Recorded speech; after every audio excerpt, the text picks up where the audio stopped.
Greetings, and welcome to Eavesdropping at Midnight, a series of conversations between myself and other practitioners of astrology, magic, and alchemy.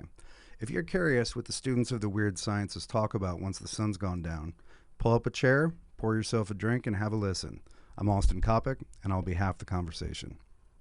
In this session, you'll be eavesdropping on my conversation with Susan Chang.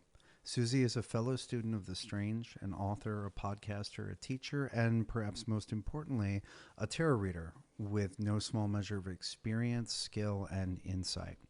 Susie is the author of Tarot Correspondences, Ancient Secrets for Everyday Readers, which is a fantastic guide to the Rider-Waite-Smith deck. And she's also the co-host of the Fortune's Wheelhouse Tarot podcast with Mel Meleen. I've known Susie for 4 or 5 years, but we've only corresponded online before. Recently, we were in the same place at the same time, and so we set aside an afternoon to do a little chit-chatting. We recorded quite a bit of it, not 1, but 2 podcasts worth. This is one. The other one you can find either at the Fortune's Wheelhouse Patreon or at tsusanchang.com. And so, without further ado, here's half an afternoon.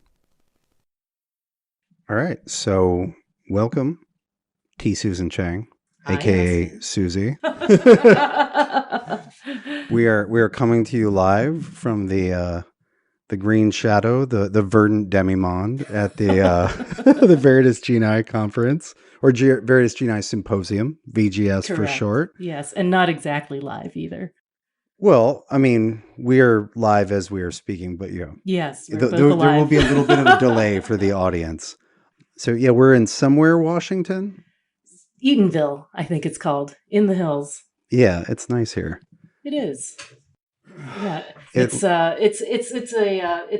campus of the University of Washington, I think, and yet it seems like half of hipster witch Portland is here, dressed in black.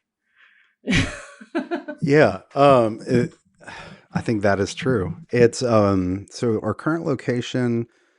The first thing I thought of was a summer camp, and which made me want to come to Witchy Herbal Summer Camp for 2 weeks every summer. I actually shared this idea with the organizers, and I was like, I don't know if anybody else cares. But I would pay, and I would rearrange my schedule to come up here and just do magical herb camp. Yeah, and there's something very, nostalgic about coming to these cabins, and there's bunk beds and there's communal showers, and you feel like you're about 12 again. You just like pass the bug juice. Yeah. Well, because you don't encounter a summer camp style environment very much as an adult, unless you work in a summer camp. Yeah, least of all among witches. Yeah, but So I'm here not because I am a world-renowned expert on the occult properties of herbs, but because I'm not. Same here. Yeah, I ran across Marcus and Kat at Newt's this year, and I was just fascinated by what they were doing. And I happen to have a travel stipend from a fellowship I'm doing this year, and I thought, what better way to use it or lose it than come out here. Oh, very nice. Yeah. Very nice. Yeah. Yeah. Let's see. I met Kat in 2008 at the launch party for Ouroboros Press' second volume of the Picatrix. And I attended I think I hit the first 6 years in a row of the Esoteric Book Conference, which she co-organized with William Kiesel. And so, this is my second VGS. We meant to come last year, but life happened. But we were here the year before. And you know what I was saying about witch summer camp or herbal summer camp. There's a plant or vegetative component to just about every type of magic or religious ceremony. If there's incense, you're in the plant kingdom already. And I would say that there's a timing component to just about every rite that one might practice, no matter where you're from. And so I'm really good at the timing. Like I understand. You don't say. Yeah. Well, I've specialized in that, so I can fine tune it. And I know if somebody, it's like, oh, you're supposed to do it on the second Sunday of the month leading up to the summer solstice. I'm like, oh, that's solar, right? Right. Whereas, I can look at a recipe, like, I don't know, like one of the Bohemian star recipes where it's like, yeah, this star, this herb, and this stone. And I'm like, I guess I'll do a Google search for where I can buy that herb. The logic of that assignment doesn't immediately unfold for me because I don't know my plants well enough. And so, what I was saying to Kat and Marcus was, I was like, if, I would like to come up here for just herbal training. Let's do like 2 hours. Let's do 2 hours a day led by somebody who knows, biochemical, magical, experiential lore. Just like, I'll eat every plant, just like shove the knowledge in. Yeah, I mean, it's really interesting because even though, this isn't either of our specialties, this entire conference is Astro and Tarot adjacent. There's any number of readers here, and I was just walking around with my Fortune's Wheelhouse bag, and people are coming up saying, "Oh, I listened to that podcast. Where'd you get that bag?" And the answer is it's 1995 at HTT. Yes, that's right, at the Red Bubble Shop. But no, I think, for me, working my way into the plant world has been a really long journey because I started out as food writer about 15 years ago. And then living in the country, of course, makes you a gardener of vegetables. And then, I spent a couple years doing sustainability work and writing wellness policy and stuff like that. That was just another random fellowship. So, so coming out here has been strange because it's only fairly recently that I've started looking at plants from a magical point of view specifically. It really happened when I started writing Tarot Correspondences, right? Because I'm knee deep in Agrippa and going, oh, all the stuff that all these plants that have been my allies in other ways for a really long time, apparently they've been talking to me this entire time and I haven't been listening. So it's been really interesting for me just through the lens of natural correspondences to kind of try and work my way in to the more magical side of things from the strictly divinatory side of things. That makes sense. Yeah, we could say that I started with started with astrology. I actually started tarot earlier than astrology, Right. and I technically started the I Ching before I started tarot, but I didn't go as heavy into the I Ching or tarot as I went into astrology. I went a lot heavier into tarot than I went into the I Ching. There's a little bit of I Ching stuff that ended up being relevant in some of the martial arts that I studied, and Sure. I like the construction of complex patterns out of simple binaries that the I Ching uses, but I didn't use it that much as an oracle. Whereas I've done not all of the astrology in the world, but that's the goal. And tarot has been my consistent friend for a long time. And I was lucky enough to encounter a functional table of correspondences between the two really early on. And so that helped it not be two disjointed things. Like they're different. What, Golden Dawn, right from the start? Yeah. Yeah, I found out about the decans and the pip cards and the standard Golden Dawn attributions, planet and sign attributions to the majors. Like, I don't know, I was 21. Wow. So that was just in my head from the beginning, and I thought it was super cool. Nice. Yeah, I don't think I got around to them until probably until my 30s. But then I'm older than you fairly significantly. And at that point, of course, I had kids, and and I remember I was like, very interested in the decanic correspondences of the minors, the numeric minors, and I had no idea, because I wasn't coming from an astrology background, that there was a pattern. I was just trying to brute force memorize them, suit by suit, which is not really the way to do it, right? Because it goes sign by sign, really.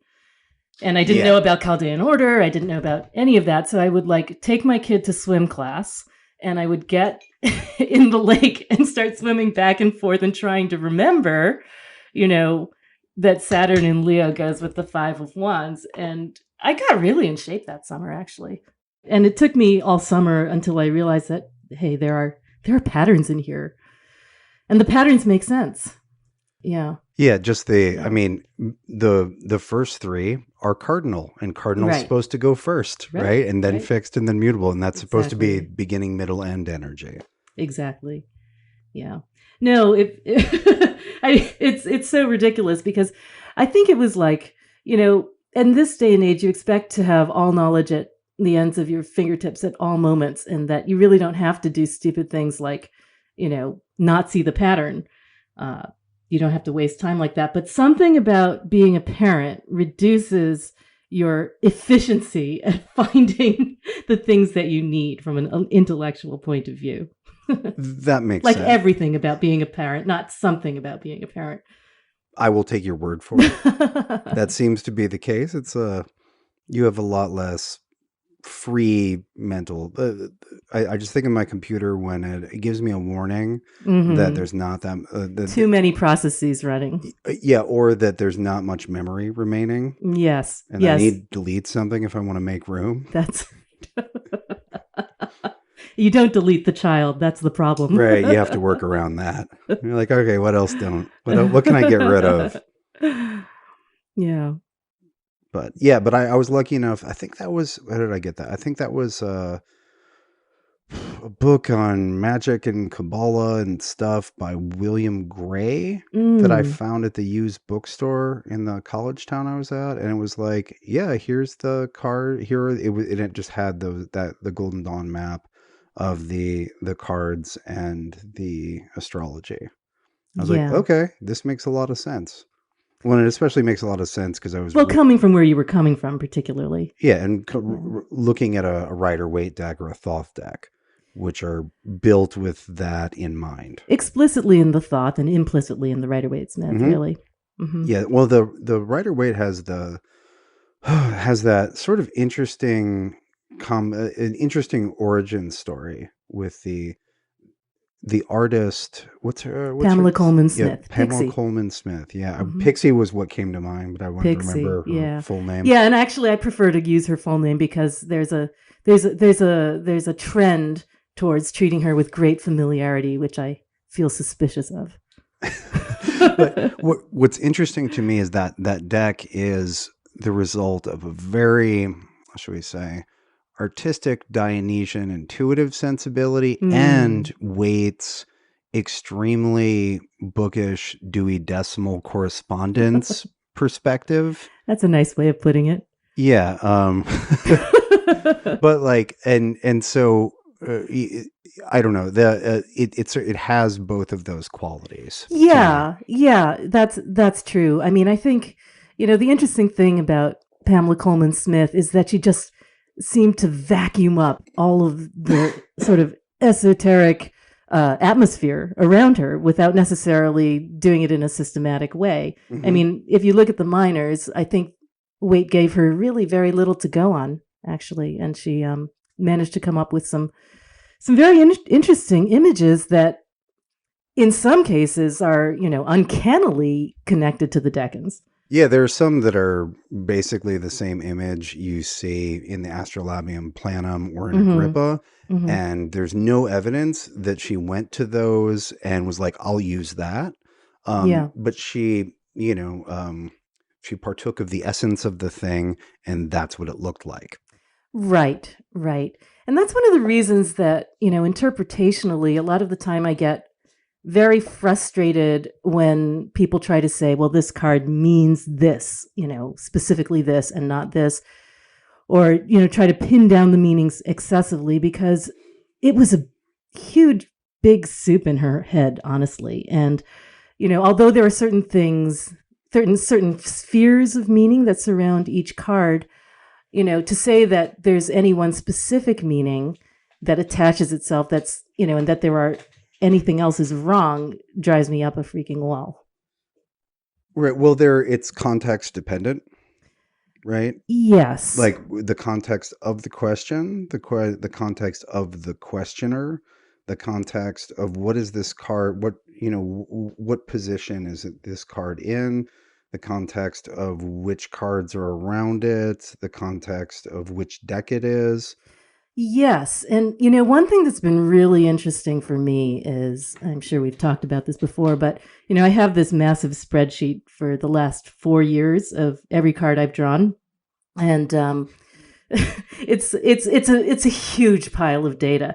But, I can break it down any number of ways. I can, look at how much of each element I've gotten, the frequency of each card, and what happened. It's a diary as well, and a spell journal. So every single thing that's happened to me regarding the cards is now chronicled, and I can look back and say, honestly, if I look back and ask myself, what does the Five of Pentacles look like for me? I can do that and see that it manifests in many, many different ways and in many, many different contexts, and yet it still has a through line, a feeling, an emotion about it that that is consistent. And well, so I want to yeah, sideline this very briefly. So I find there, if you ask me about cards and you give me 5 or 10 minutes, I'll try to bore my way into what I think the essence of the thing is, which can manifest in a lot of ways. But I've also, and I think a lot of readers get this, I've developed a sort of, when the card is just saying a quick sentence to me, right? There are certain cards that come up in certain positions where it's just like for example, I'll get the Five of Pentacles upside down, yeah, and I'll be like, "Don't worry about it, stupid. yeah, Like, stop worrying so much." yeah, Or the another sort of short answer one I'll get is the Seven of Swords, which is just like, leave the situation. Like, stop trying to solve all this. Just just leave. Just pack. Take your ball and go home. yeah. And I think that that's something, obviously, you can really only get with spending a lot of time with the cards and just having this personal language that develops between you and the cards. It's not something that you're going to get out of a little white book, or something you're going to, And pick up from weight. related to what you read in the It little is white book, absolutely related. but it's different when you've gotten that 20 times, and it's just the like, shut up and stop worrying, dummy. Right? And like, I need that from time to time. So that may be why that's come up. Yeah. I will also get the inverted Nine of Swords for that. Be like, dude, stop stressing about it. There's nothing. You don't need to stay up at night worrying about it. There's nothing to worry about here. This is literally just you. This is like, should we say, this is you getting stuck in one of your things. This is not an interacting with external reality thing. Right, right. Yeah, I get a combination of, I draw 2 cards every day. And there are 3,003 2-card combinations. Did you know that? I have gotten 59. No, I've gotten 41% of them so far in 4 years of tracking. So it could take me the rest of my life, honestly. But one of the ones I've gotten the most often is a combination of the Ten of Wands and the Fool. Oh, that's interesting. It's really interesting because there's this combination of trying to do way too much, which is normal, right? That's a Ten of Wands. And then the Fool. And, and I've found that to mean that I should literally just breathe. So the Fool, of course, is elemental air, right? And then the Ten of Wands is Saturn in Sagittarius, right?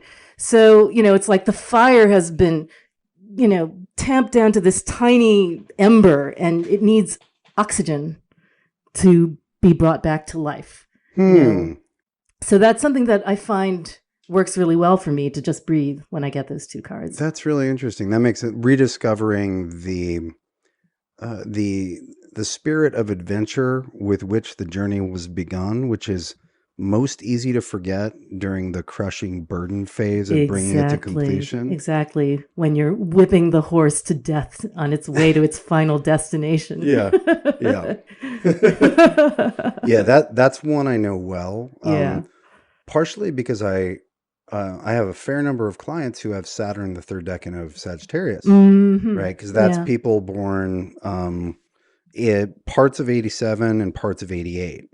Sure. Right. Sure. And so they're around. Yeah. and that card comes up for them because that's, Yeah. in speaking about the astrological correspondences, if you're aware what cards your chart corresponds to, especially if you have a planet that rules a decan in that decan, Well, you'll get yes. that card a lot, and it'll be like, hey, remember this? This is always going to come up.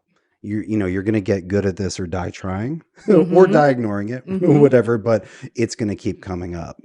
Yeah, I'd actually really love to get super granular on that in the next hour in part 2 of this series, which you should subscribe to on both of our channels.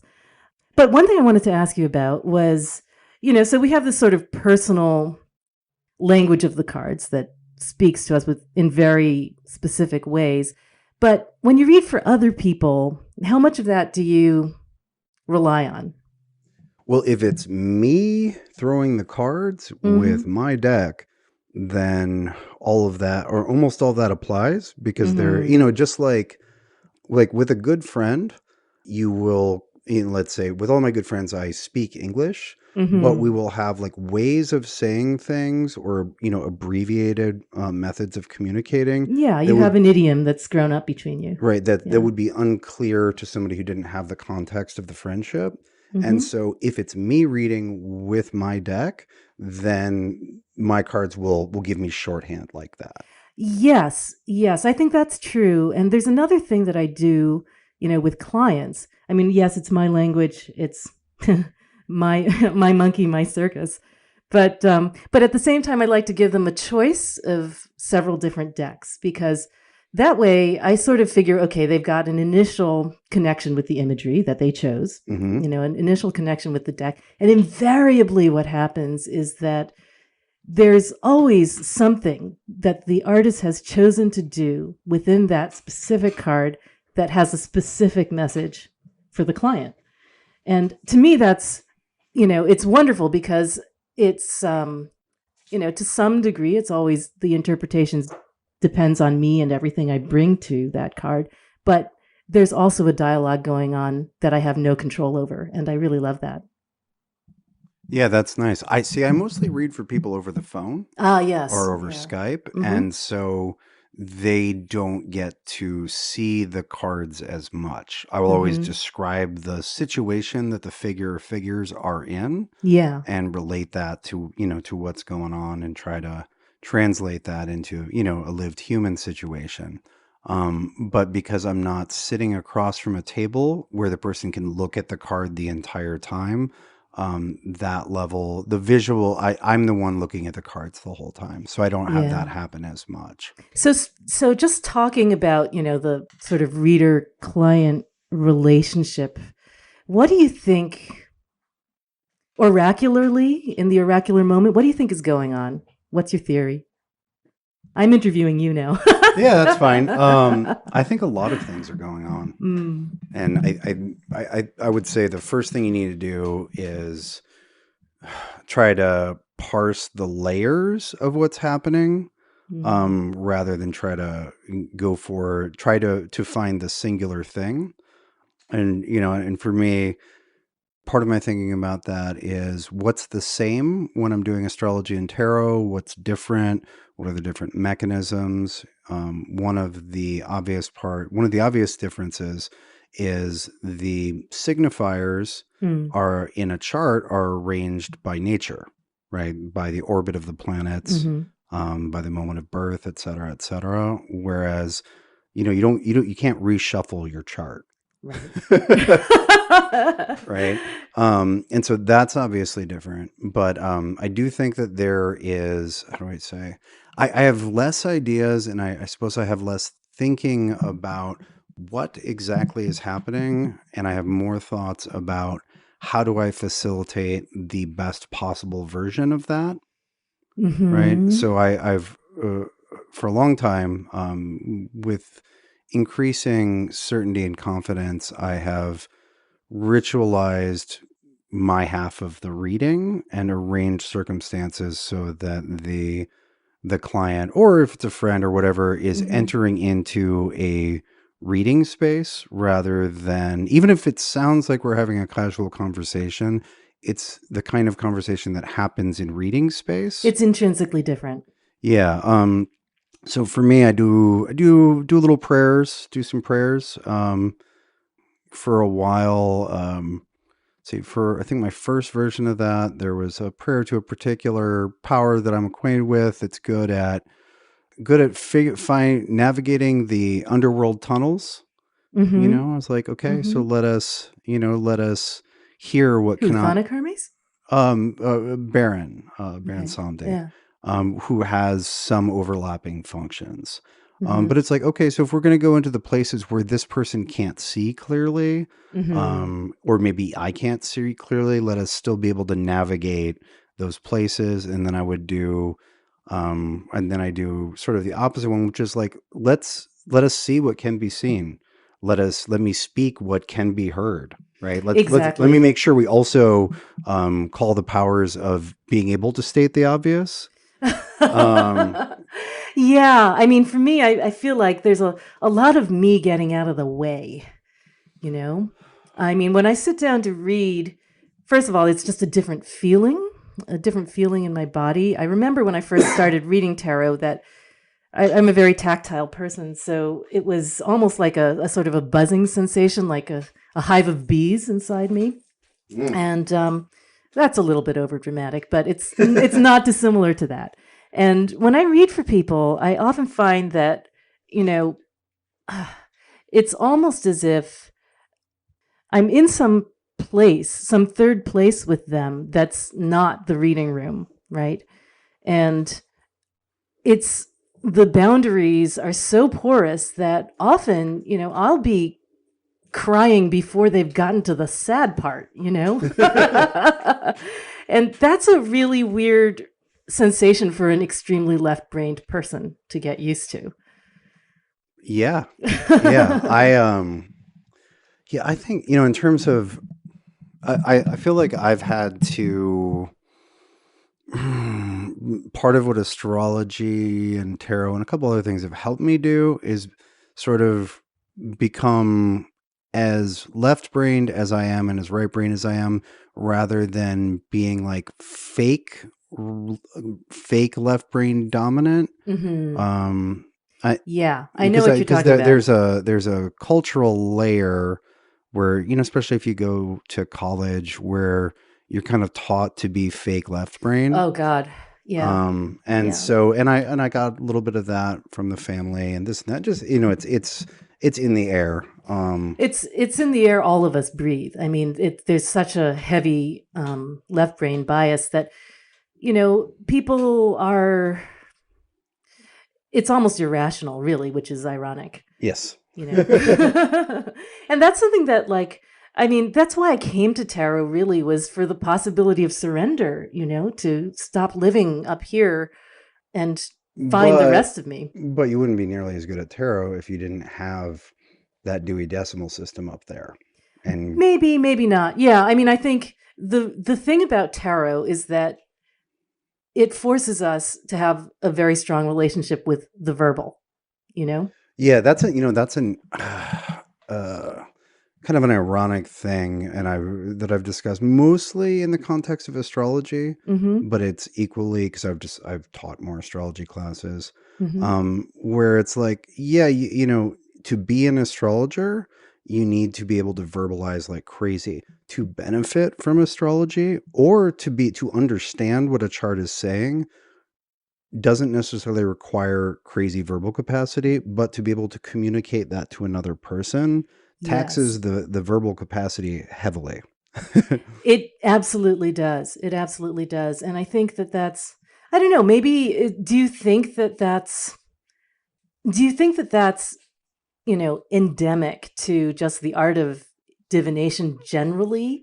The idea that there has to be, this balance between left and right, this balance between the utterance and and the thought. I mean, I think there's a relationship with the word that's just different in divination.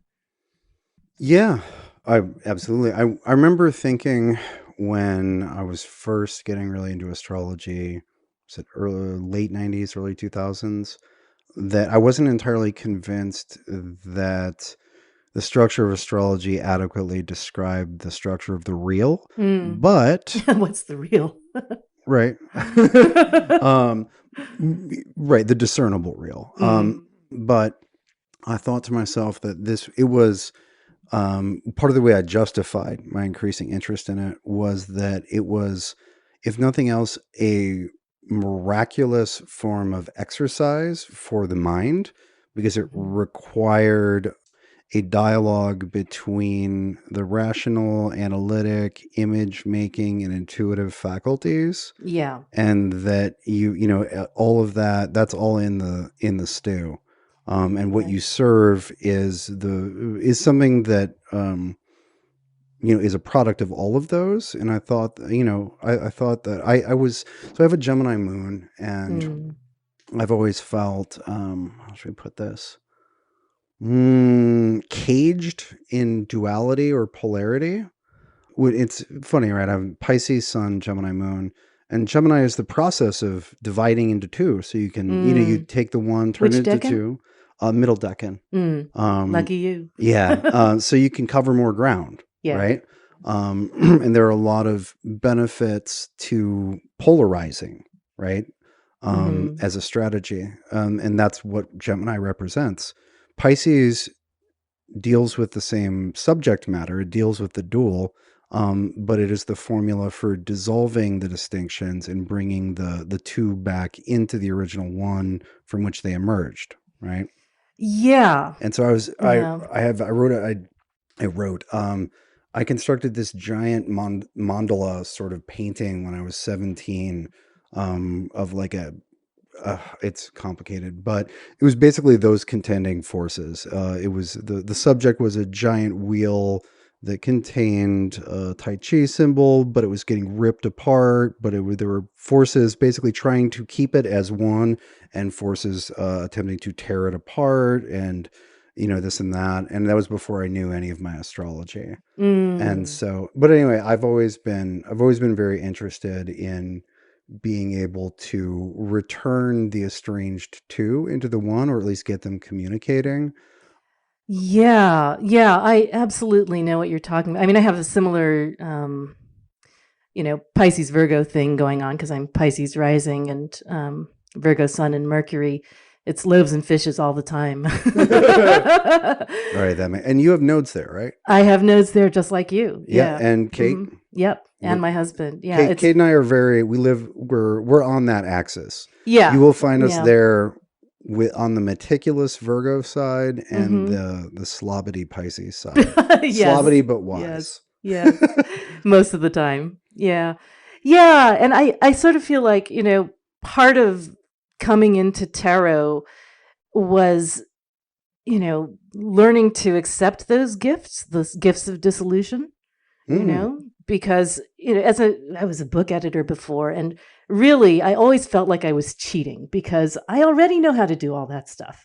I already know how to, break down words and edit them and slice and dice them. I don't need to do that so much in this lifetime. It's just a tool, but coming to terms with the fact that at some level I see things and I know things, has been the work of tarot for me for 20 years. Well, that's interesting. I would say that tarot presents a stronger and more direct challenge to, let's say, a rational analytic perspective than astrology does. Well, that's exactly why I embraced it, actually, because, I felt that astrology, for me at the time, back in the late 90s also, was something that I could definitely learn. It was something that I definitely enjoyed the systematic nature, but it was too, tarot forced me to accept more impossible things, if you know what I mean. It's sort of like you can pretend there's, some kind of, at least at the, at the level I was at that time, there's so much more sort of implication of cause in astrology than there is in tarot. Yeah, I mean, even if it is a mysterious, even if it's mysterious, even if like we're not sure why, we don't have the mechanism entirely for why Mars's position will affect inflammatory conditions or wars or whatever, we still know that the sphere of Mars and all things connected to it move along with that thing that we can plot and predict the movement of. That's right. Whereas, That's right. It's not going to change. Right. Yeah. Like one of the ways when people ask me, or when I'm trying to explain the relationship between tarot and astrology, one way to put it, or one way that I have put it, is we know where the cards are going to be forever with astrology. Like Right. we can look at an ephemeris and see that Mars will be in exactly this degree in 2173. And so in a sense, what the universe is, or what our solar system, what cards our solar system is dealing and when. Whereas you can't do that with, like, you can't say, like, oh, what's Absolutely the not. third card you're going to draw 5 readings from now? There's no No, ephemeris it's for perfect that. randomness. Well, basically perfect randomness. And that's really what I felt was necessary for me to be at peace with turning off the left brain. I really cannot know. And literally, I would say to myself, and I still do today, that after I've drawn the cards and they're still face down, until the moment I see them, they could be anything. It's a quantum non-observable state, right? So it's like they could be lying there, but that doesn't mean that they are anything specific until my eyes rest on them and it turns into something concrete. Oh, I like that. That's one of the best usages of quantum I physics know. stuff, because There's a lot of there's a lot bullshit of bad uses. ones, but I think that that puts most of them to shame. So here's a question. Here's a statement, then a question. So statement is, I think that especially with tarot, but also with astrology to some degree, but especially with tarot, you have to accept that there are certain mysteries that are in play, that some of the engines shall remain shrouded, but you can still figure out best practice in terms of how to relate to those mysterious things. And that's part of what I was saying earlier with, I don't know what is the reading space, but I have methods, I have best practice methods for how to facilitate entering it, right? And so here's a question. A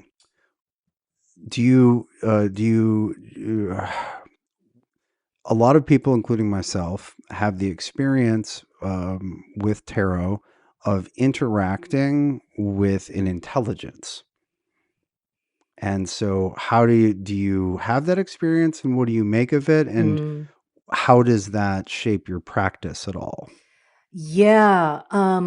So I do not. I did in the beginning. At least I tried to, because I felt that's how it was supposed to be done.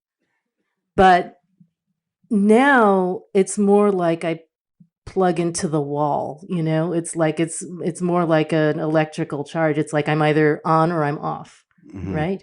And once I hate the feeling of being not quite on and not sure what I need to do to, like, get fully, like, I'm next to it, but like through a sheet. Like I can feel the texture of them. Like it's not skin on skin with whatever that I know what is. you mean. I know what you mean. And, I actually, nowadays, it's pretty easy for me to get there because I know what it feels like in my body. But I will sometimes, if my body's not doing so great, I will use a tool. When I started reading for people in public for the first time, which was a couple of years ago, 3 years ago, after reading, behind closed doors for a really long time, I started doing it in a crystal shop. And, it's in Northampton, Massachusetts, and it's just a little back room. They have a psychic reader every day. And I just walked up and said, I'd really like to read for you guys. And, and of course, because this is the way these things work, somebody had just canceled the previous week and they needed somebody. So, so I started reading, and and this shop is literally chock full of rocks, right? Just from ceiling to floor. It's one of those places. And my attitude towards that in the beginning was, that's so cute. Look at all those adorable rocks you think mean something. And I just kind of ignored them. I'd walk around Condescending with materialist. well, exactly, you elitist 1%er. But I would walk around them with my tea and sort of read the little signs. And I feel like tea is a really nice prop for being condescending. By the yeah, way. with the pinky. As far as beverages go. And it's hard to be condescending with like a bottle of Gatorade. Yeah, but you know what happened? Over time, I would just find myself gravitating towards a rock, or another rock or another rock. And, now it's like I will literally grab the rock the minute I need help, And so I use a lot of black tourmaline. I use hematite. Tourmaline. Yeah, I like the black stones a lot. I use labradorite a fair amount just to kind of get in the zone if I'm having trouble getting in the zone. That helps a lot. And on the way out, I use kyanite to clean out, just to get everything, like all of the data flushed out, because, you feel like you're carrying a hard drive around of other people's shit. Oh, yes. Yeah. Yeah. So I use that. But, just to return to for a second, I wanted to talk a little bit more on something we were talking about several minutes ago about the engines and the mysteries, right? Because, I think that there are a lot of silly conversations that happen around causality in the woo, and I tend to like avoiding those. Yeah, me too. I think so. A lot of times I feel like the way that the questions or discussion topics are phrased makes it impossible to get a good answer. Yeah. It's like your trajectory of approach is such that you will inevitably crash land. One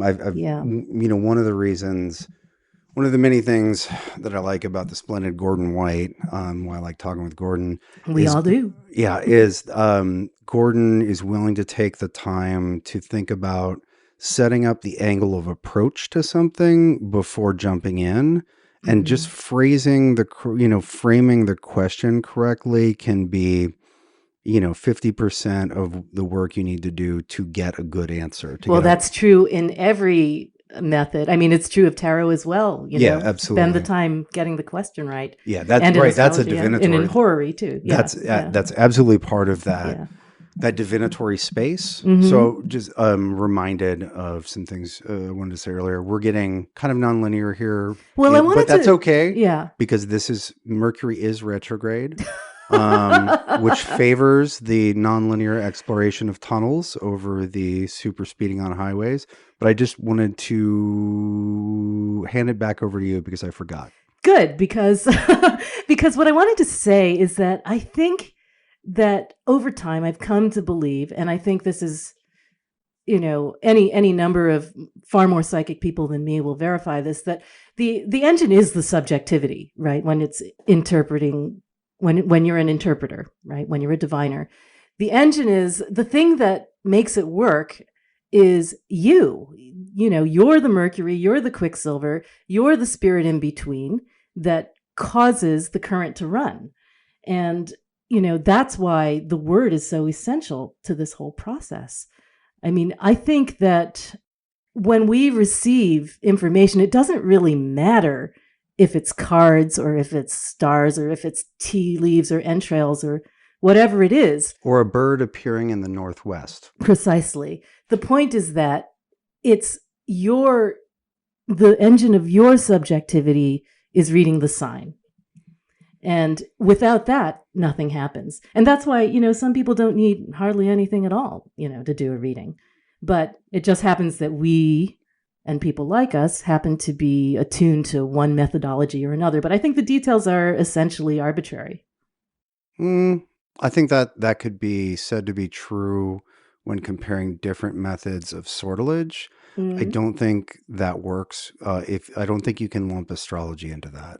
Oh, maybe not. Because astrology is a mixture of directly causal and then acausal and everything in between, right? Like this, like we have daytime because the sun is above the horizon. Yes, no, absolutely. Right? And so astrology is operating like half under tarot rules and half under totally different rules. Yeah. Yeah, but that portion of it, the part of it where you take something that's a feeling, something that's general, and render it into specific words, is what I'm talking about. The part of you that interprets, because, Mars and Leo in the fifth could mean any number of things, right? Not all things. Yes. Not all things. But in a given chart, it exists in a very complicated context. It's embedded in a very specific context because you never have a chart where that's the only placement. And so then you use just like in tarot, you use the abundant context to narrow the range, narrow the range, narrow the range, narrow the range, and then narrow the range again. And now you have a handful of things that it's going to manifest as.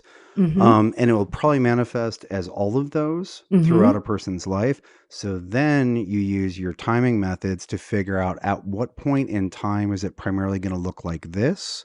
And then at what point in time is it going to look like this? Like just to take Mars in the fifth, right? So if a person has children, that Mars in the fifth is going to run through their experience of their children.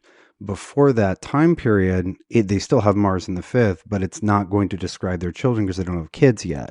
And so that's going to, that, et cetera, et cetera. And then what is Mars rules, et cetera, et cetera. So they're just, there are lots of, I'm rebelling a little bit here because that's okay. It's people will use that argument in astrology to be sloppy, be like, it could mean anything. Oh no, yes. And yeah, if it was just Mars and Leo in the fifth, it could mean a billion different things, but it's never just that. And then the part of a person's life that they're in further narrows that. And so you get to a really useful, like defined range that you can then predict. And then if you know where the sniper rifle is aimed, then you can put a shield up there from that specific angle, or you can start working on it from a remedial sense. In a fairly general way, but I think that it's the oracular tool that gets you to the absolutely specific part of it. Oh, yeah. Because, right? Because, I was telling you about what happened to me, with the Great American Eclipse 2 years ago, and that could have done terrible things to me in any number of ways, but it very specifically gave me retinal surgery in my left eye. And, there's no way, you might have told me perhaps be wary of eye afflictions, right? That would be something you might say. I mean, that's a bad example because that's right out of the book. Okay. Yeah. It's totally, completely literal, actually. That's actually true. The opposite, because that was in the house of health problems. No, but what my and the eclipses attack the eyes a lot of the time. My point is that I happen to have an incredibly literal representation of that, but it doesn't need to be, right? It wouldn't have necessarily have come out that way. Well, no, but with it being, and that's part of why houses are great. If it's in the sixth house, then it's going to be an object on your body, not that corresponds to that. In that case, the sun and the moon, the eyes are the a big left thing. eye, and it was opposing my moon. Yeah. Well, and you have an eclipse point with your moon. Your moon is natally challenged by an eclipse thing. Lunar left eye, and so a big eclipse just pings that in your natal, and the eclipse happened in a health part of the chart. If that was occurring, in your 10th house, then we would look for the range of solar eclipse in Leo significations in a professional level, and there's still a range, but like that's part of the beauty of houses, right? Right. Like if houses are like what you want the cards to answer. If you're like, tell me about relationships, and you throw the card, you're basically, that's the seventh house box. Right. Sure. Well, what I'm curious about is that, I feel like you were getting to a larger point. No, the thing I want to kind of get to is, so when you're doing a reading, astrologically specifically, not tarot, at what level of scope there's sort of, we've been talking about how there's the kind of Rube Goldberg engine clockworks that we use, to kind of get in the neighborhood. And then the sort of oracular skills you use to get beyond that. And, with tarot, there's a relatively limited set of Rube Goldberg levers and dials to use, compared to astrology. Yeah, I think astrology is slightly more steampunk. Yeah. Yeah, and then, for me, when I get very specific, it's because I've been able to let go and go completely oracular. But in your case, it sounds like you can bear down pretty hard on the clockworks before, to get accurate answers before you surrender. Yeah, well, so yes, am right, and so we're getting into really reader specific experiences of navigating, right? Which I think is great. Mhm.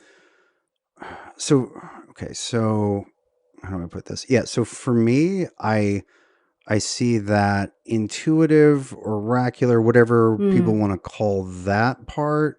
That's a little bit like literary inspiration for me. Mhm. Is I always Mhm. leave room for that, Yeah. but I can't depend on that. Like that spirit So for is you, it. you start talking in metaphors, and sometimes they turn out to be literal. That happens too. I would Mhm. also say that reality has a metaphorical structure. Yes. Yes. Um, Yeah. and but for me, like how should we say, just as an approach to reading, I don't. I should say there's always space between the technical stuff for me for inspiration to strike. I Mhm. always leave that room, but I find that that particular the muse of divination, Mhm. like any of the other muses, cannot be commanded. This is absolutely You true. you make a nest, and Yeah. and I would say I'm pretty good at this point at noticing when there's a fluttering of wings and that's landed, and I will follow that. Right. But what I also often find, and again, this part of this is coming, like my astrology experience can't fail to inform my tarot. Yeah. Is Yeah. that when I follow the rabbit down whatever yellow brick hole, it's there's usually I'm noting the technical rationale as I go. I'm like, Yeah. oh, why didn't I think about this earlier? That does connect with that in a really Yeah. clean way. Yeah. And every now and again, I will be led out of the space that my technical capacity allows me to map. Mhm. But usually I'm following a line of logic that I just didn't go down. I'm like, oh, of course. Yeah. Yeah. I think that makes a lot of sense. I mean, for me, it's sort of like, you know, all of the correspondences and all of the years of working with the cards and my personal experiences almost create like a word bank or a, data set, or, it's when the language thing goes and needs to find what it's going to do, it's going to go there. But at the same time, what I'm feeling in the context of the reading, I'm feeling what the other person's feeling. And it's that ability to be there in that emotional space with them that determines what actually comes out of my mouth. Oh, absolutely. Yeah. Yeah. Yeah. I would read exactly the same cards Mhm. completely differently, even if they meant the same thing. Yeah. I would phrase it very differently to different people. Do you insist on having a question or not? Most of the time with tarot, like I will do, if somebody, like I'll throw a good old fashioned Celtic cross. Do you? Just every now and Yeah. again, if a person is like, yeah, no, let's just look at stuff. Yeah. And then there's always one or two of those cards is always a tender spot. Mhm. And then that'll become the significator card Yeah. for a more a less structured sort of tangent of reading, which Yeah. is usually where the meat is. With Yeah. astrology, I this is back to like creating the oracular space. Mhm. Um, I don't. I basically don't tell people things that they don't ask. I feel like that's not like that. That is good practice for 5 or 10 different It's reasons. good practice in life. I mean, one thing you learn with children is that you wait till they ask, for a lot of information that they might need. Yeah, like Yeah. I remember when I was first trying out these tools and I only half believed in them, and so therefore I wasn't Mhm. careful. I Mm. remember like looking at someone's chart and being like, yeah, and so you had, X kind of horrific abuse when you were younger, because that's what this says. And they're like, yeah. Yeah, and there's a part of you that wants to exult because you were right on target, and at the same time you're like, "Holy shit, what did I just do? I'm Yeah, so sorry." yeah. Yeah, Well, and I yeah, learned pretty early because I had some hits like that, yeah. and it's like, okay, well, if, just because you can find that doesn't mean that. And this is actually one thing that's Well, we nice. were talking about that. Just because you can doesn't mean you should. Well, and Yeah. yeah, and that's especially true with astrology because you have the whole chart. Mm-hmm. Like the tarot is much more call and response. Like you ask Mm-hmm. with a card, Mm-hmm. right? And so the tarot cards tend to be on topic. Although sometimes they nudge you really strongly. They're like, "Yeah, this isn't the right line of questioning. This is bullshit." But with a chart, it's like, "Oh, well, you've got horrible malefics in the fourth. That your childhood was a fucking nightmare."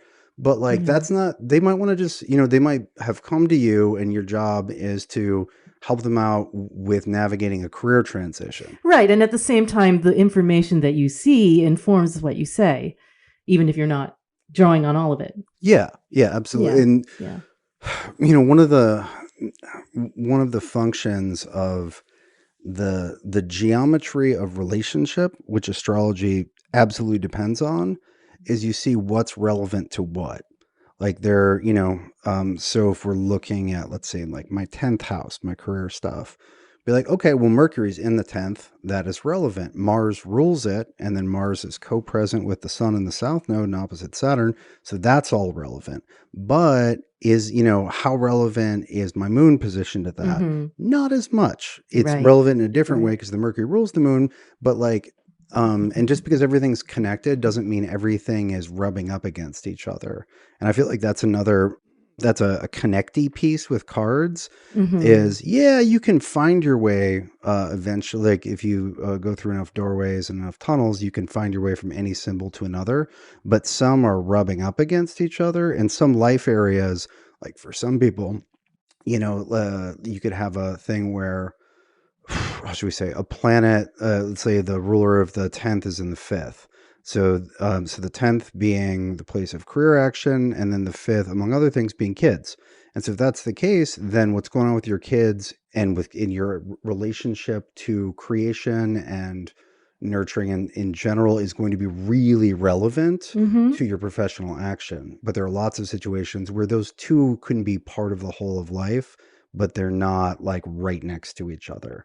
And so when someone asks a question, I will bring in whatever is directly connected to it, but then, not bring up stuff that's like, four cities over. Mm-hmm.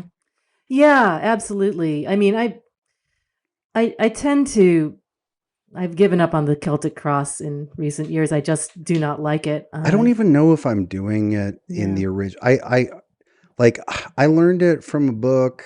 Was it Mm-hmm. and somebody Aryan? Angeles Arian, the Angela original Sarah. Thoth book that you did. Yeah. Yeah, I had that in college. She went to the college that I went Oh, to. Antioch. Mm-hmm. Yeah, Yeah. Antioch. Yeah. And I had that, and she has kind of a modified Celtic cross, Everybody has their own and version, then really. It's just 10 cards in a certain, map. yeah, and then Yeah. mine mutated from that. I don't even think I do that. I Yeah. use that as like that's like a radar scan. Well, for many years I didn't have a radar scan, and that bothered me because I would bully people a little bit to get a little more specific. I Hmm. would say, specific questions get specific answers, Yep, kind of a I thing. say something like that with Yeah. every reading. Yeah, but now I feel a little differently. I'm doing something different these days, which I really like, which is I encourage people to look back on their lives as if it's a book, right? And break it up into whatever number of chapters they can handle, 4, 5, 6 chapters, and then draw a card for each of those. Ooh, And that creates a storyline, right? It creates a storyline and a trajectory so that we can not only take it up to the present moment, but we can draw the card beyond that and see where it's going. And that has been something that's been really, really great for me as a reader because it's it brings out the same kind of information. When I read the cards for each period of that life, it will resonate in a different way for the client, and you can always tell where the juice is. You know. that's amazing. See, that's one of the reasons I like you and like talking to you is like that's to say that is that is a original and effective utilization of the tarot cards is kind of the commercial version. But Thank you, Austin Coppock. yeah, well, but you have lots of things like that where I hadn't thought to do that, but as soon as I see it, I'm like, oh, it's like your innovations are so coherent with what that tool is. Well, It's like if the tarot is a Swiss Army knife, and I've been using like the short stubby blade and the corkscrew, and it's like I feel like with some of your innovations, you're like, well, what about this one? You can do this with it. And I'm like, why haven't I been doing that? Yeah, and the thing is that it arises because I've been, talking tarot theory to people for a long time and saying, it's story therapy. It's taking your story and trying to do medical work on your story, right? And if it's a story, then why am I not treating it like a story, right? That was one of my, I would say that was one of my first revelations, or like sort of Gnostic, where I'm like, oh, this is what the tarot is. I was like, this is narrative. Yeah. And that, yeah, it's narrative, it's sequential, there are themes, there are characters, there are scenes. And during that period of time, I would take movies that I'd seen. Yeah. And then I would be like, okay, if it's action adventure, it's going to be wands structure. If it's like romance, it's going to be romance and horror. I would say both go under cups. Yes, for sure. Or if it's like, I remember I was watching Blow, which was about like the cocaine trade, highly fictionalized cocaine trade. I was like, that's a coin story. Right. And then I would see how the structure of the tarot mapped to the narrative structure in the movies, because all movies, writers have been both accidentally and quite intentionally trying to match story beats to archetypal story structure, right? For as long as there have been movies. And I found that it and some of it matched perfectly. Yeah. But that sometimes you just need to invert the card. They did that stage, but like it got all fucked up there. Right. And what if the story ended this way instead of that way, right? Because you get people who come to you and they are literally trapped in a story of their own making, right? And so sometimes trapped, or sometimes misled, or sometimes they're doing fine and they just don't realize it. But to me, it's the process of the reading is diagnosing what story they're in and then seeing if it needs adjustment in some way. Yeah. That makes a lot of sense. Or for me, I'll think about like, okay, well, so if we can locate what the story is, what its themes are, and what scene you're in. Yes. Then we know, and this is part of like being a video game nerd, which is, video games are, for the most part, they're interactive narratives, right? And it's like, okay, well, so there are better and worse strategies for this stage, right? You're definitely at this stage, but are you going to like keep playing it over and over again and losing? Or are you going to like are you going to get like the secret bonus points, right? And then move on? Or are you just going to get through and strategizing about, what are best moves from a particular position within a story structure? That's right. Yeah, because people are always asking you, what should I do next? Am I on the right path? What is my purpose? And these are all questions about meaning, right? So this is why I come back to subjectivity being absolutely crucial to the process, because meaning is constructed from subjectivity. That's how it works. And if you're there with them, then you get to, put on. That's a little too. Is it too bad for you? That's a little too disappointed post-war existentialist for me. Oh, it's all in my head. But it is all. That's the beauty of it. Not all in your head. That's I think I have the only problems I have with that statement are all, and the words all and head and your, I think. Yeah, well, and part of the problem, and I'm more picking on the language, like the term subjectivity, more than what I think you mean. Oh, are you looking at it from a theoretical point of view? Well, I'm just looking at the way we talk about these things and the limits of the language that we have, because this whole the whole idea of the approach of saying, well, there's what's subjective and what's objective, and that those are important categories, and we should look at things from that perspective. Oh, I see. No, I think that I'm probably defining subjectivity in a much broader way than you are. I think you are too, and that's why I wanted to pick on that term. Yes. I mean, I think that, the work that I do personally in ritual is to erase that line, basically, between the subjective and the objective, and which I think is, actually, I don't know. There's something about Hermeticism generally that tends to lead to this kind of polar thinking, where there's as above and there's so below. But to me, it's, the work is to erase the lines, and to recognize that the reality you're seeing is both. I don't want to say that it's entirely of your making, but you are continuous with everything that's making it. I like that. Yeah. The image metaphor that came to mind was, for me, was like blood and tissue, right? Let's just say the subjective component is like the blood, and then the objective component is like the tissue that it feeds. And in a lab setting, we could drain my blood out, and we could have dried out tissue and say, look, they're different. But you can't do that to a living thing. Right. And have it still, it won't be, it's like, I won't be me if you separate the blood from the tissue. And so it's worth noticing that the blood that feeds the liver is not the same as the liver cells, but in action, the two are interpenetrating and continuous. That's right. And that whenever you can split them fully, you've killed the thing. Exactly. I think that's right. I mean, I think that, we do well to consider ourselves as an organism, but that the organism is much bigger than we think. Yeah, absolutely. Well, and this is part of picking on, again, hopefully not you, but that way of thinking, which it's hard to get around.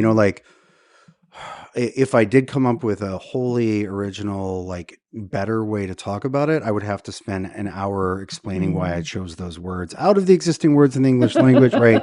So, when we're having conversations, we have to shorthand it, and you know what I mean. I do. But part of that for me is a lot of our subjectivity is actually a pretty accurate mirror of what's happening around us. Not exact, not 100%, but there's this sort of suspicion that whatever our take on something is only at best tangentially related to what's happening, that I don't think is correct, and that I think teaches people to distrust their own minds. No, absolutely. I think that,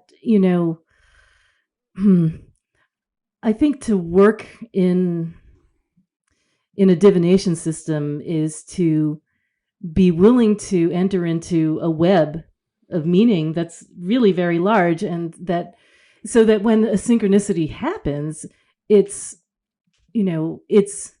meaningful to you because you are part of that web, right? It's not as though there's no such thing as coincidence anymore if there's no separateness. That's interesting. Yeah, that's a really interesting way to put it. Yeah. Well, let me just add that I would like your use of web there. I think that relates back to the divinatory place, the oracular palace, right? Yeah. Because in that space, when I feel like it's operating, or when I'm fully in that, you're talking about connecting to the person you're reading for, and feeling what they're feeling while you're also feeling what you're feeling, while you're also feeling from the cards or the chart. We can identify, there's usually that's at I would say fundamentally tripartite. You Mm-hmm. have method, reader, and questioner, querent, right? Hmm. Hmm. And that when things really get humming, that's a single structure that is tripartite, and you have your role within that Mm. structure. Mm. But that you're an organ in that temporarily unitary body, and you've got your job to Mm-hmm. do, but you're like feeling the rest of it, and that's part of why those spaces are special. And also, it's one of the reasons why I will record readings, but I Yeah. don't love it, because I don't feel like that helps us go to that heart of the present. Yeah. Yeah. I see what you mean. So you're taking the question, you're doing the recording, you're sending the recording not in the same not in the same live Oh, space and time I as will the never do as that. mm-hmm. I don't do any Mm-hmm. pre-recorded stuff. I Okay. do believe you can connect that way. And part of this is also what I've noticed when I went from doing readings primarily in person to doing readings primarily over Skype or the phone. I was like, oh my God, how do I do it? But you like, You do it is how you do yeah, it. well, but you find how to connect to that person through that medium. And Right. in some ways, having the visual can be something to connect to, but in other ways, having the visual means that, or not having the visual, like over the phone, means you can connect to other things that the visual obscures. But I think it's connecting to, dare I say that good divination occurs at the level of the soul. I think that's fair. I think that's fair. Yeah, I mean, it's interesting. I mean, I think that's one of the places it happens, right? Because there's also the place where you have to perceive the pattern and interpret the pattern out loud, Oh yeah, right? yeah, yeah. You know? It has Yeah. to get there, but let me say rooted in the soul, Yeah, better. and that Better. good Yeah. questions. So one thing that I got from traditional horror texts, which I think has made me a better reader in every context, Mhm. is they talk about, is the question radical? Is it rooted? And then there's a lot of talk about radical charts and this and that, but there are a number of different texts which try to make sure that the question is rooted in the soul, meaning that it's a real concern that the querent has, and not a frivolous concern. Mhm. Because whether if you're doing horror and somebody asks a frivolous question, a lot of times what you'll get as a chart is a chart that has one of the indicators that this is a frivolous question, and will not be answered. Yes, And the yes. I've heard cards that. are Yeah. much more abrupt and rude in Yeah. my Yeah. experience. So when I try to it's not setting the stage, but setting the space for what I hope will be a good reading for a client. I'll say anything that's actually important to you is a good question. That That's right. if you really care about whether the next episode of I don't know, whatever, Game of Thrones, even though it's up for now. But if you really care about whether that's going to be a satisfying experience or not, if you really care about it, we can find it. We can get a good answer to that. That's probably Mhm. not your foremost concern. But if it doesn't, but the point is that it's not whether it sounds like a cool question or a meaningful Mm. question. It matters if it's rooted deeply in your concerns. I agree, and I also am going to push back just a little bit in the sense that so my practice is a little bit different from yours in that I have what I've described to you as my temple harlot practice, where I read for people on Thursday for not very much money for like 5 or 6 hours, and I I do it because I feel like it's the applied side of my practice as opposed to the theoretical. It needs to Mm-hmm. happen, Mm-hmm. and it's part of my becoming strengthening my relationship with the cards. But because of that, it means I get a lot of silly stuff coming in, right? Because, it's not expensive. People come in and they've always wanted to have a reading, right? So they've thought about it. It's just been something they were a little bit afraid or nervous or, and they're out with their girlfriends, so three of them come in at once. And I actually quite like that. When people come in, they have no idea what they're getting into. which is fine. But I believe that sometimes people have to have this very easy threshold to begin thinking about things, can begin opening themselves to transactions of meaning.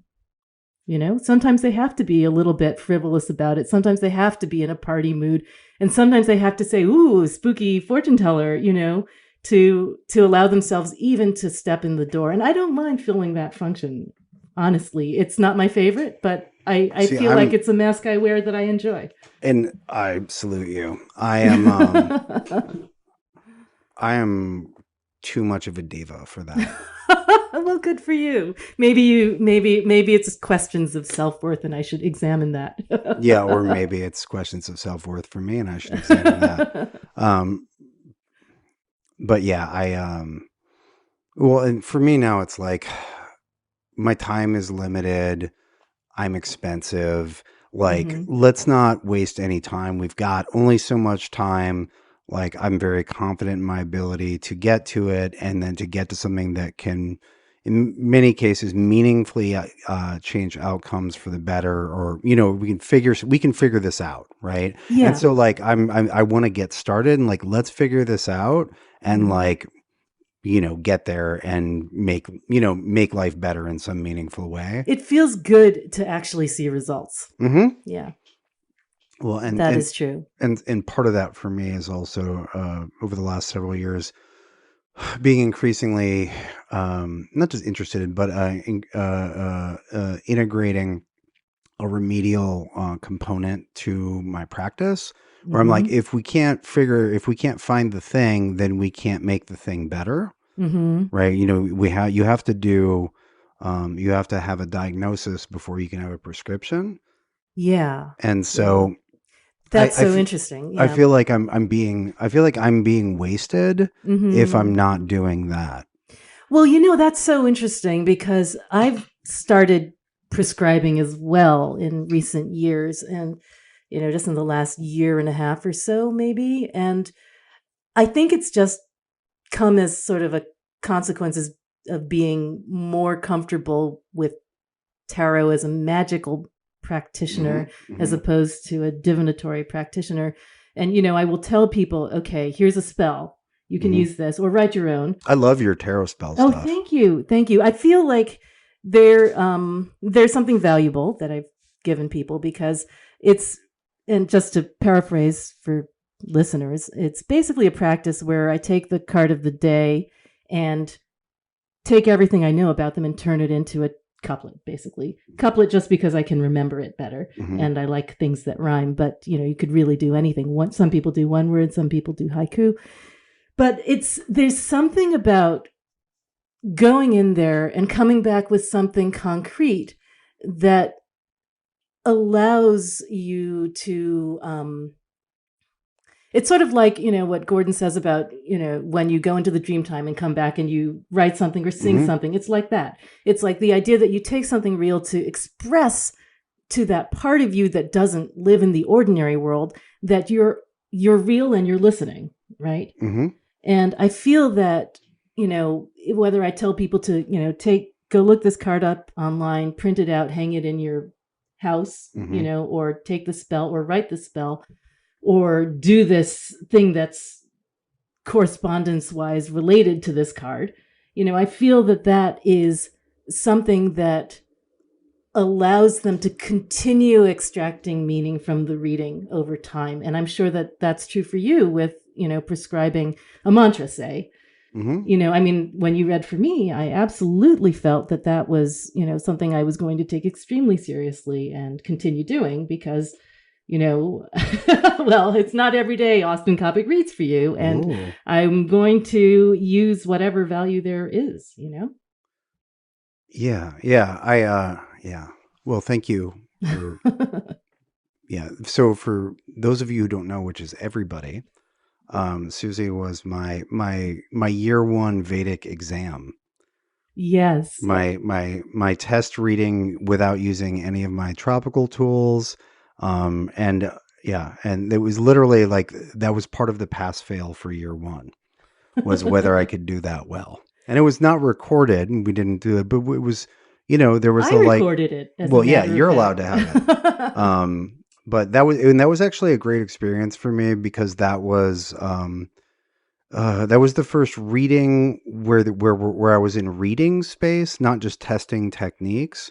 Where I did hands off of all of my Hellenistic stuff, and I was like just gonna do sidereal, just in this particular style of Vedic, and I was like, it was great because it was my first experience of getting fully into reading space with that third entity, and that third entity being a particular school and style of Vedic astrology rather than just astrology as everything I know about astrology, Right. right? Where like I can fall back on things that I'm really comfortable with. Mm-hmm. So that was Mm-hmm. that was a good It was experience. a fun exploration, really. And I remember because I got your message and I was standing in Stop and Shop at the time.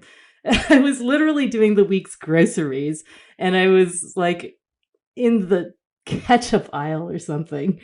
And I got your message and I had to read it twice because I wasn't entirely clear what you were asking because it seemed impossible that you would be offering me this incredible gift while I was standing in the ketchup aisle.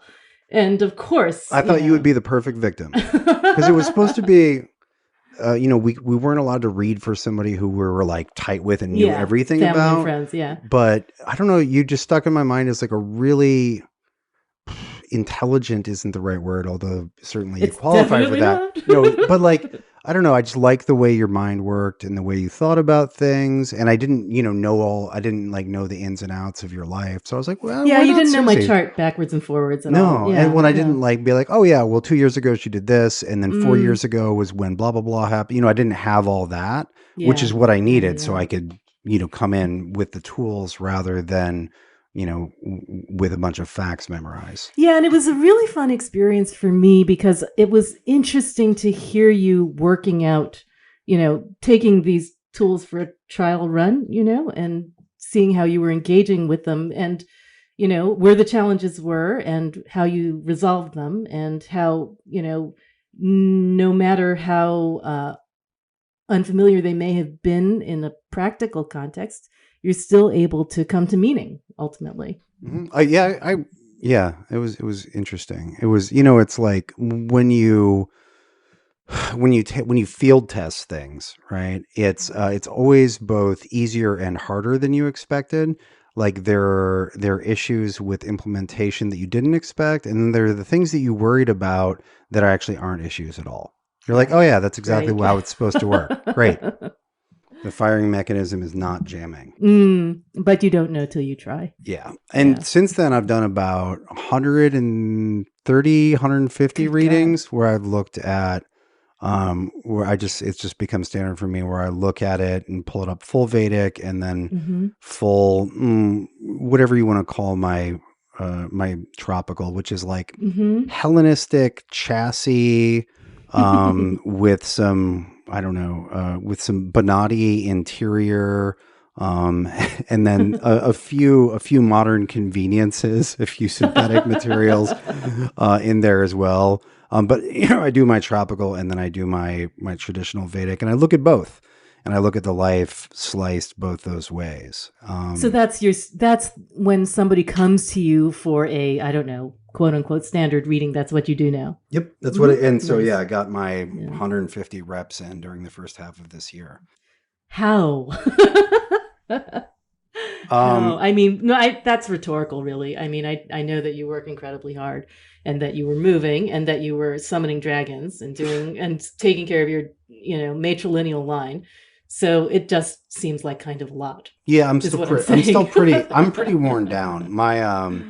My little tube of toothpaste is you'd have to squeeze me pretty hard to get any more out. But fortunately, we're just about out of the meat grinder, Hmm. and there's a period for about the next month I can like gear down, which isn't like not working, but it's Right. like shifting out of the insane gear, like going from playing it on insane mode to just playing it on hard or playing it Yeah. on maybe Yeah. even normal. Yeah. Yeah. Yeah. For me, that's like I will do nothing but sewing and podcasting. You know, That's beautiful. I feel like that is an image for Gemini 1 is Oh yeah, the woman was skilled in needlework, right? yeah, and Yeah, she's it was an Ibn Ezra's image. that's right. She's actually levitating, and it says, a woman blah blah blah who's, feet are up off the ground, she's levitating, and she can sew. No, I really like that. So I the really image like is that, yeah. you with blue Yeti in one hand, sewing needle in the other, a couple feet off the ground. So speaking of It's podcasting, we should actually shift gears. We should, yeah. So I had one more question. I have one more question that I want on my thing, and then we'll shift if that's okay. All right. So this is something that I've thought about and tried to articulate, not publicly, but to myself and in writing. And that was brought up again by the keynote here, which was fantastic. And so the question is, so what is Hermeticism to you? When you say, I'm doing Hermeticism, or I'm doing something hermetic, what definition of the many possible definitions would you use for that? Yeah, I think that, I avoid saying that generally because of the difficulty of defining it, and because of the many, many definitions, as you say. I mean, to me, I feel like I'm still evolving in the superstructure of my belief. And I will kind of go so far as to say that, Hermes is my thrice great boss at all times, and that my entire practice revolves around the reconciliation of as above, so below, and as within, so without. And beyond that, I'm not really willing to pin myself down with, any sort of more formal label, because I'm pretty sure I'd screw it up. But also because I feel like, for me, this whole thing we do, this Cosa Nostra, is something that only works for me through lived experience. I can't theorize about it and say, okay, I am a Hermeticist in this tradition, because I can only start thinking about the ways that I'm not. Right. How about you? I like everything that you said. So if we're going to define Hermeticism, we can bring in certain figures and people doing stuff in certain times and places, and at least get like a map of the trajectory. But that's not necessarily the essence of the thing. And there are a lot of people along the way who have said and written like Hermeticism is this. And I almost never am fully in accord with that. Right. I do think that there's something inherently mercurial about it. And, Hermes Hermes has a couple functions, and one of them is to be the god of thieves, thieves and magicians. And the two are not uncommonly the same. When I look at the corpus of what gets classed as Hermetic material, I see a lot of borrowing from anything that it encounters. Yes. And when I say mercurial, that's what the metal mercury does. Right. It'll literally, like, you can smuggle other metals in mercury. Yeah, and Hermes goes wherever he wants. And that's the whole point. And picks things up and deposits them along the way. And so, for me, for a satisfying definition, it has to be inherently, the thing has to be defined as being elusive in some ways. Of being acquisitive, of being willing to merge or conjoin with things that were previously not it, and then to form new alloys and compounds that are part of the tradition if we're mapping it, historically. And so, that's. Yeah. I mean, I think, my job description in the Vulgate, I've come to decide, is, I think it's under my Twitter handle. I say, amplifier of weak signals, enhancer of low probabilities, right? So, it's the idea that there's divination and there's magic, and that I'm working in those spaces, and and people can make of it what they will. Yeah, I like that. Yeah. I'm gonna stop myself from It's very hard to stop. from discoursing at length about what might be adequate definitions of Hermeticism. I would just point to the earliest bits are like, we have things written in Greek, but then they're using, like if we use the PGM material as an example of early Hermeticism, that was a grab bag. It's like, okay, so, when you call the gods of the underworld, use this Mesopotamian name, use this Greek name, use this Roman name, use this Egyptian name. You can see the embracing quality of it, which is distinct from a tradition that has clear parameters, right? Where you're like, no, I am a Vishnuvite. Vishnu is my main guy. And then, a lot of the rest of the people call it Hindu or Vedic material gets organized from that Vishnu focus, right? And that's like a discrete or a relatively discrete or coherent set of traditions. Whereas like, with Hermes, it might, you might overlap with this, and then that gets pulled into that Hermetic flow. But God of magicians and thieves works for me. Yeah. And it's interesting because, I was just thinking the keynote lecture to which you referred was Karen DiGiacomo's lecture, where she really emphasized the so below side of things. I mean, the idea that there has to be a willingness to go into the dark, like Chthonic Hermes, in order to do the work, right? And that's something that has been my kind of focus, because, the I don't know, you could kind of sum it up as say it like you mean it. That's my whole, magical practice. Say it like you mean it. Because to me, the feeling of the magician, the tide of affect on which you ride is crucial to the whole process. There's no alchemy without that third element.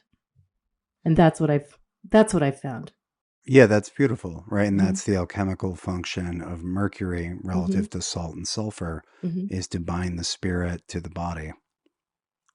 And the mercury is put in a position where it has to be more flexible because it has to accommodate two things that don't agree in and of themselves, right? That's right. And maybe that's, I don't know, I'm just thinking of the sort of reading triad, which I proposed earlier, like the questioner, the reader, and then the divinatory mechanism, tarot, astrology, runes, whatever. So which one is the salt, which one is the sulfur, and which one is the mercury? Well, I would if say, that works. Yeah. I mean, I would almost say that first of all, I kind of part of me wants to just immediately say it's the question, the reader, the person being read, and the reading, itself as the third element. But or maybe that is the fourth inside the triangle. Yeah, maybe that. I was thinking about this because I was trying to explain to someone, what is this invisible thing that comes out of a reading? And I was using a music metaphor. I was saying, look, the player is not the magic. The instrument is not the magic. The music is the magic, right? You can't see it. You can't smell it, but it's there. Right? So to me, the music is the quicksilver, right? Well, that goes between. That is the alchemical child of the process, right? Which is also mercury. Right? The winged, double head, the rebus, right? Yeah. Yeah, so in the context of a reading, I would almost say that, you know, I kind of want to say that the substrate, the salt, is that which is brought to you, right? The question. Well, and right, and so hopefully the reading animates that body, Right. right? Gives it Right. life. Right. Right. Right. I mean, I think that there's, the interpreter and the skills that they bring, that's a second leg of the triangle. But the reading itself, it's not a thing unless there's three. I mean, and this is the thing, is that it's so interesting. I always feel with readings in general that it's almost like a current, a physical thing, a positive negative pressure thing, somewhere between the need of the questioner and the desire of the reader to help. There's this momentum, there's this current, there's this sort of river that you ride on. Yeah, those two reach out to each Yeah. other, definitely. Yeah. And then form a circuit when there's good connection. Yeah, and bad tarot reading is when that doesn't happen. It's sort of like, here's the person with their question, and here's the reader with this theoretical construct that they're sort of, masturbating to, and then there's no actual connection between the two. Right. Yeah, you definitely have like one version of bad reading. Yeah. Is the reader superimposes a structure onto the question that the reader projects. That doesn't but that can be positive too. Yeah. Like it can be organizing the question in a way that makes it more answerable and more meaningful. But there's like projecting patterns that don't connect to the question at all and trying to make the question into something that it's not. Yeah, and that's absolutely a thing, and it's something I've experienced. I think everyone does as a reader at some point. You start out trying to use all the tools you have, and one of the tools you have is your empathy, but empathy and projection are two sides of the same coin. So, part of this job is getting out of the way so that when you feel the things, you don't immediately say, that's my story. You still recognize it's your story, Although I do think that if you've spent some time in the Three of Wands and they're in a Three of Wands situation, sharing some of your experiences that aren't strictly relevant to only you, you can help and be like, all right, I've been Three of Wands. So this is. Yeah, no, absolutely. I feel that, and this is something that I also sort of derived from the keynote, which was that, I make extensive use of my shadow in readings. I've done things and I've been places that are not in the light, and which are parts of me that I probably would not choose, to live with if I were trying to live a upright, good life, But on the other hand, they're part of my ability to go places with people without shame, and without hindrance. Yeah, well, and I think what you're saying is like get out of the way. I feel like the default is that there's no you in the reading, and you permit or mobilize portions of your own experience as insofar as they serve the reading, and that's the filter. Yeah, that's true. That's true. Yeah, and it's also a way of just simply building trust. What I really like, in the same way that I really like randomness, I really like the anonymity of reading. Oh yeah. I love the fact that we can share incredibly intimate details about ourselves, not in spite of being strangers, but because of it. Yeah, there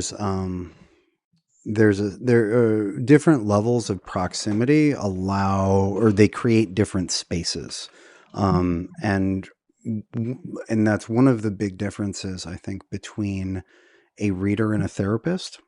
Yes. Is some of the work of therapy requires close proximity, and works and it functions best in that space. Whereas if I know someone too well, if I know someone really well, I can still read for them, but it's a lot harder. Whereas Exactly. if, Yes. and so with my clients, the most the most I will ever read for someone is once every 3 months. Right. Well, here's another question that's related to. I know we should really be wrapping this up, but I really do have this urgent question, which is, when you're reading for yourself, Mm-hmm. well, let me ask you how hard it is for you to read for yourself.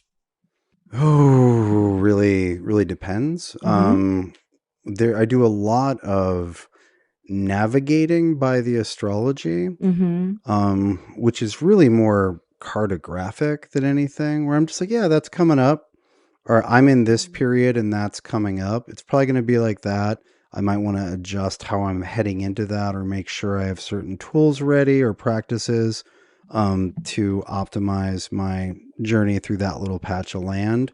Um, when I'm in a position that I'm really deeply unclear about and I desperately need clarity, then I have that looking at a cracked Mm-hmm. glass through a cracked glass. Mm. And I get that magnification of distortion that you get sometimes. Mm-hmm. And so if I'm in a place where I'm like, oh, I need a reading, I will go outside of me. But for Yeah. we just say for crisis Yeah. situations, I find it very useful to get somebody else to read for me. But for Mm-hmm. like day-to-day navigation, I'm able to get a lot of useful intel and just run that Yeah, way. well, there's a lot of ambient tarot that happens, right? I mean, like when we were coming in this house and we weren't sure it was the right house, we both pulled cards. Yeah.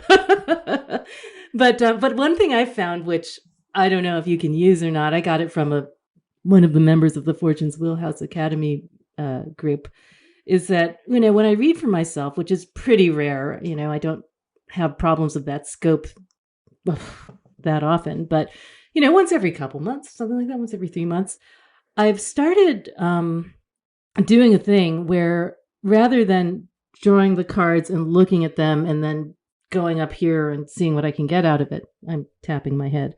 Um, I will record. I will start talking into a voice recorder, and something very strange happens when I do that. I notice that number one, I'm so much nicer.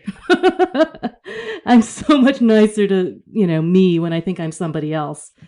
And number two, it forces me to have an answer just like I do for other people, right? And then number three, I listen to it not immediately, but like a day or two later, and it's like I'm getting a reading from a professional reader. It's amazing. That's genius. Yeah, this is credit goes to Naya Thrice for telling me to do that. And I never do any readings for myself any other way now. So you don't have to go outside if you don't want to. Is I'm my gonna, point. I'm gonna steal that. I do like I just like getting certain kinds of readings. Mm-hmm. Sometimes it's an excuse. Yeah. I'm like, oh, Yeah. good. Now I can Yeah. like Yeah. I get every now and again I'll get a reading from Eric Purdue. Yeah. And so Yeah. he's doing Lukumi style, and it's Oh, very cool. different from anything that I know how to do. Mm-hmm. But I do understand how to interact with that sort of reading, and so I like that because it's always one, he's really good at it, and two, it's just fresh for me. It's a totally Right. fresh angle. It's not what the tarot says. I know what the tarot says. It's not what the astrology says. I know what the astrology says. Yeah. And so that's really helpful. Yeah. Yeah. That makes a lot of sense. I mean, there really isn't. It's really wonderful to have somebody else's eyes on it.